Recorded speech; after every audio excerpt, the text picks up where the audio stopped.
Et bonjour Midi Sart, une petite pause dans ce mondial, voilà pour reparler un petit peu de l'OGC Nice évidemment. Voilà, je peux t'annoncer déjà dès le début de la vidéo, tu peux me suivre également sur Instagram, tu as juste à taper Tonissa06, tu tombes sur mon Instagram, tu t'abonnes, tu likes, tu commentes, tu partages, tu fais ce que tu veux, je m'en bats les couilles mais tu m'en boucanes pas, voilà. Donc tu peux me suivre sur ça, tu peux me suivre bien sûr sur Facebook aussi, Tonissa, tu tapes Tonissa sur Facebook, tu peux me suivre. Et évidemment, je t'annonce les 3 nouveautés que je vais lancer pour les prochains débriefs de l'OGC Nice. Hein. Les 3 nouveautés que j'avais annoncées il y a quelques mois auparavant. Maintenant, je te les annonce. Donc évidemment, il y aura, tu as pu le voir peut-être dans les débriefs de l'équipe de France, c'est pas un automatisme, mais tu auras les tops et les flops du match. Hein, donc, et je t'annoncerai bien sûr l'homme du match. Évidemment. Évidemment. L'homme du match. Voilà. Tu pourras aussi donner ton pronostic. Hein. En chaque début de vidéo, je te dirai, donne ton pronostic pour le prochain match. Donc pour le premier match de la saison, ben, je ferai un avant-match exceptionnel, parce que je ne fais pas d'avant-match, et tu donneras ton pronostic. Si ton pronostic est bon, tu seras mentionné dans la prochaine vidéo du match. Hein. Voilà. Et la 3e nouveauté, là, elle est là, elle est là, elle est là, elle est là, elle est là. Ferme ta gueule. La 3e nouveauté, et je suis le seul débriefeur, je pense, à faire ça, en tout cas de tous ceux que je connais et que je vois leur débrief, je suis le seul à faire ça, ça sera l'avis du supporter. Et l'avis du supporter, c'est quoi? Tu m'envoies une petite vidéo juste après le match. Je te filme.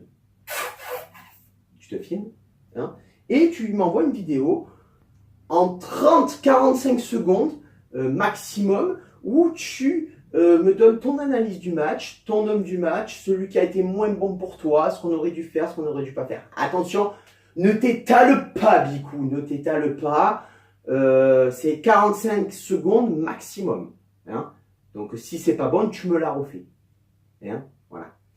Voilà, donc c'est la nouveauté, je pense être le seul à faire ça, j'avais envie de la lancer depuis un petit moment, et ça sera pour l'année qui arrive. Voilà, maintenant, point mercato Nissart, avec les arrivées, évidemment, tu le sais, Patrick Vieira. Patrick Vieira qui vient de MLS, New York City, hein, donc un club qui est rattaché à Manchester City, donc le nouveau coach qui succède à Lucien Favre, champion du monde 98, le mec qui a connu Arsenal, Manchester City, la Juve, un tacticien énorme, un patron en milieu défensif de l'équipe de France. Moi, je pense que c'est un bon recrutement au niveau coach. Hein, voilà. Ensuite, milieu défensif, arrivé Barbosa, Danilo Barbosa, 46 matchs avec Braga, 4 buts, 4 passes décisives. J'ai vu des vidéos, effectivement, il a l'air monstrueux. Il est dans les U19 du Brésil. Que dire? Je pense que c'est une pépite. Je pense que c'est une pépite et qui va faire beaucoup de bien à l'OGC Nice pour pallier à l'absence de Michael Seri.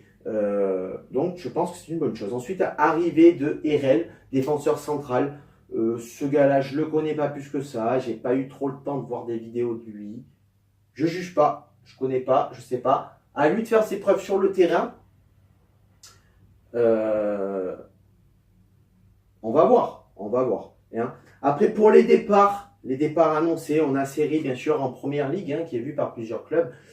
West Ham, Chelsea, à un moment donné, il était pressenti à Naples, il était pressenti à Valence à un moment donné aussi. Voilà, des petites infos que j'ai réussi à avoir. Il est plus pressenti quand même en première ligue. Hein, en première ligue, il va nous rapporter à peu près entre 30 et 40 millions d'euros. C'est plutôt pas mal. Ensuite, à l'Asplea qui lui aussi est en vue sur la première ligue.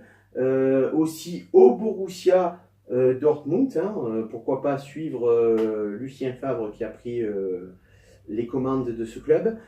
Pour à peu près 25 à 30 millions d'euros. C'est pas mal aussi. Ensuite, on a Balotelli pour 10 millions, 15 millions maximum. Voilà. Pressenti surtout en Italie, à Naples. Hein. J'ai eu aussi des infos à la Juve, mais personnellement, s'il garde Pipita, Pipita, alias Higuaín, Mandzukic, hein, qui fait une bonne Coupe du Monde. Je ne vois pas où il aurait sa place avec si Paulo Dybala reste, hein, puisque pour l'instant il est pressenti dans plusieurs clubs, mais Paulo Dybala il est plutôt axé pour rester à la Juventus. Donc je ne vois pas trop la place qu'il prendrait à la Juventus, mais il est très pressenti à Naples en tout cas. Et hein, voilà. Bon, il n'ira pas à Marseille, hein, je te le dis. Il n'ira pas à Marseille. Je me coupe un bout de balle en direct sur YouTube s'il signe à Marseille. Direct, je te le dis. Hein. Parce que lui, aller dans les clubs rivaux, ça le connaît, Mario. Hein. Milan AC, Inter de Milan, Inter de Milan, Milan AC, et vice versa. Ça va, on le connaît, le kiki, il aime bien ça. Favre, hein, bien sûr, voilà, qui est parti au Borussia Dortmund pour 3 millions. Voilà. Et, hein. Ensuite, dans les joueurs qui ont re-signé, Cardinal hein, a re-signé à l'OGC Nice, donc a prolongé son contrat.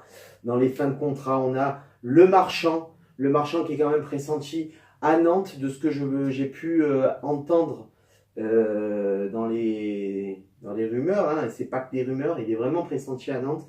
On a Poupléen qui, à mon avis, ne restera pas à l'OGC Nice. Hein, et Mendy qui était en prêt, mais voilà, il prolongera pas, je pense. Il rentrait pas déjà dans les tactiques de Favre, il rentrera pas dans les tactiques de Patrick Vieira non plus. Voilà. Donc, et les retours de prêt à Nice, on a Boskali qui revient de Nîmes. Voilà, à aligner peut-être à droite, ça peut être pas mal.